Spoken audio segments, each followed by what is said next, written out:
कोर्टाच्या आदेशानंतरही बच्चू कडू आंदोलनावर ठाम। आंदोलन स्थळावरून निघायला तयार, मात्र तुरुंगात हजारो शेतकऱ्यांची व्यवस्था करा, बच्चू कडूंचा सरकारला इशारा।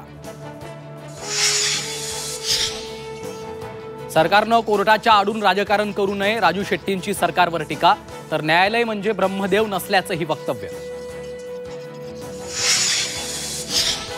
बच्चू कडू यांच्या आंदोलनाला काँग्रेसचा पाठिंबा, शेतकऱ्यांच्या हक्कांसाठी काँग्रेस उभी।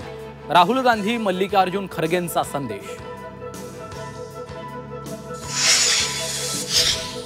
मुंबई मनपा निवडणुकांसाठी शिवसेना ठाकरे पक्षाची रणनीती ठरली। मुंबईत शिवसेना ठाकरे पक्षाचे 70% नवे चेहरे असतील। सूत्रांची माहिती, 60 वर्षांवरील माजी नगरसेवकांना संधी देणार नसल्याची माहिती।